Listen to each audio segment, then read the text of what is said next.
வணக்கம் நண்பர்களே, விஸ்வாஸ் பல்கிங் சீரிஸில் நாள் 91 நம்மளுக்கு ஏந்து கொஞ்சம் தாமதமாகிடுச்சு. மதியானம் போல தான் ஏஞ்சி நம்ம வீட்டில் கடைக்கு அனுப்பிச்சு விட்டாங்க. அப்புறம் கடை போய்ட்டு முட்டையை வேணுன்ட்டு மதியான உணவை சாப்பிட்டு மீன் என் வாயில் போட்டு இனியும் நம்ம நண்பர்கள் கிணத்துக்கு போனான்னு கூப்பிட்டானுங்க. நான் வரல, நான் கூட விட மாட்டேன். வீடு வந்து இட்டு போயிட்டானுங்க. அங்கே கிணத்தனை வந்து 10 சின்ன பசங்க குளிச்சிருந்தானுங்க. ஆனால் நீச்சல் தெரியாது, நான் நீச்சல் அடிக்கிறேன் பார்த்துக்கிறான்னு கேட்டானுங்க. எங்கள் பசங்க சரி ஓகேன்னானுங்க. நேரம் நல்லா தான் நீச்சல் வச்சிருந்தானுங்க. அதுக்கப்புறம் இந்த வீட்டில் வர மாதிரி ஆட ஆரம்பிச்சிட்டானுங்க.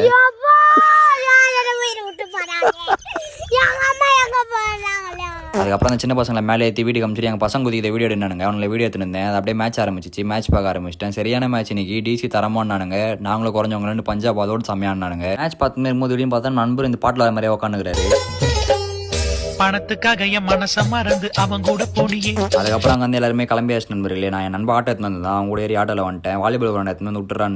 வந்து அங்கே விட்டான். நீ வாலிபால் விளையாடிந்தோம். பயிற்சி கொடுத்துக்கு போக முடியல நண்பர்களே. அங்கே ஒரு ஃபங்க்ஷன் இருக்குது, அதனால் பயிற்சி கொடுத்துக்கு போக முடியல. கேட்கலாம் வாலிபால் விளையாட போகிறதுக்கு டைம் இருக்குது, பயிற்சி கொடுக்க போகிறதுக்கு டைம் இல்லையான்ட்டு. நாங்கள் வாலிபால் போகும்போது ரொம்ப லேட் ஆயிடுச்சு. அதனால் 2 மேட்ச் தான் விளாண்டோம். அந்த வீட்டுக்கு வந்து ஃப்ரெஷ்ஷாக ஆகிட்டு ஃபங்க்ஷனுக்கு கிளம்பியாச்சு. அங்கே போயிட்டு ஸ்டேஜில் ஃபோட்டோ எடுத்துட்டு இரவு உணவை சாப்பிட்டு அதுக்கப்புறம் அங்கே வந்து வீட்டுக்கு கிளம்பியாச்சு நண்பர்களே. வீட்டை நான் வந்து நாளைக்கு ஃபால்ஸ் போகிற கதையை பற்றி பேசிட்டு அதுக்கப்புறம் அங்கே அந்த லஜ்ஜில் நண்பர்களே.